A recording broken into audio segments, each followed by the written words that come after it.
It's like the news, but for nerds. Subscribe so you never miss an episode. Nerdvengers, it's Josh, and this is your nerdy news rundown for Friday, April 30th, 2021. Couple of big DC stories today. The casting of Guy Gardner for the Green Lantern HBO Max series, and leaked photographs of Wayne Manor from the Flash film. Before we get into all of that, I just want to say that the season finale of Invincible was released on Amazon Prime Video yesterday, and a lot of people are probably going to be watching it over the weekend. I just wanted to talk about that show briefly because I think it is fan-friggin-tastic. I want it to be getting more love than it is, and it has been renewed for not only an additional season, but an additional 2 seasons. So maybe you've heard of Invincible and you haven't checked it out. I would highly recommend checking it out, as the season finale, in my opinion, was fantastic and solidified the first season as one of the best pieces of superhero content that we have gotten as nerds in 2021. Definitely go check it out, and check out the video I have coming out tomorrow all about Invincible Season 1 and what to expect in Season 2 and 3. But now let's get into the news, and let's first talk about how Finn Wittrock is set to headline the Green Lantern HBO Max series as Guy Gardner. I'm reading this over on Deadline. It says Finn Wittrock from American Horror Story has been tapped to star as Guy Gardner / Green Lantern in HBO Max upcoming series based on the DC characters from Berlanti Productions in association with Warner Brothers Television. Written by Greg Berlanti, Mark Guggenheim, and Seth Grahame-Smith, Green Lantern reinvents the classic DC property through a story spanning decades and galaxies, beginning on Earth in 1941 with the very first Green Lantern, secretly gay FBI agent Alan Scott, and in 1984 with cocky alpha male Guy Gardner, who will be played by Wittrock, and half-alien Bree Jarda. And so there you have it. Now, I'm going to be honest with you, I'm not familiar with Wittrock's work. I don't really watch American Horror Story. He looks to be the part. It looks like he could play a good Guy Gardner, but the little blurb that we get there about the show seems pretty cool and crazy to me. Apparently it's spanning all these different times. I wonder if there's a weird multiverse thing going on in the Green Lantern show. And just in general, I've been really curious about what DC could be planning, not only with the individual pieces of content that they are creating, but the way they might connect all of them via the multiverse. This has been intriguing to me, and I'm wondering if this Green Lantern show is just going to play in the Berlantiverse just over there, if it's going to be dealing with other possible iterations from the DCEU, like even the Snyderverse or stuff that's going on in the Batman. There are a lot of questions here, but frankly, I'm a huge Green Lantern fan. I don't think Green Lantern gets any love at all. Ryan Reynolds in that crazy film that happened back in the day almost ruined Green Lanterns for normies forever. So it's cool to see that Berlanti is taking this very seriously, getting some high-level talent like this, and trying to be really ambitious with the storyline. I'm excited for the Green Lantern show.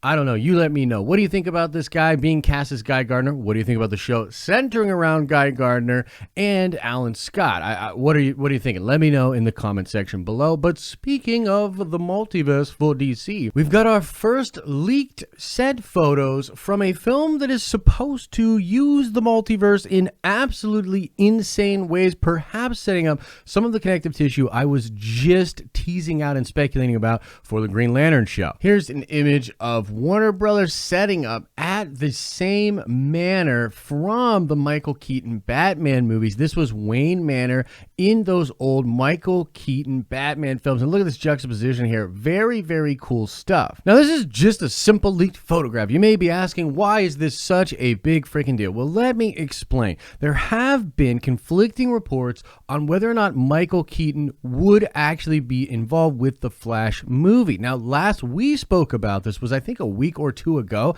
and his agent, Michael Keaton's agent, seemed to imply that yes, he would be coming in to be Batman in the Flash. And seeing this and seeing Warner Brothers pull up to that exact same manner definitely makes me think that, yeah, we are certainly going to see Michael Keaton's Batman involved in the Flash movie. Now, part of the rumored plot for this film, because we know it is also going to have Ben Affleck as Batman, is the idea of setting up maybe a soft reboot of sorts, or combining timelines to create a new DCEU moving forward. This is because we think the storyline will focus on events similar to the Flashpoint storyline from the comics, in which Barry goes back in time to try to save his mother, but inadvertently changes things so that when he returns to the present, it is a completely different reality than the one he left. And because we currently exist in a world where Ben Affleck is Batman, but we know we're going to be traveling to an alternate place where the Tim Burton Batman is 30 years into the future,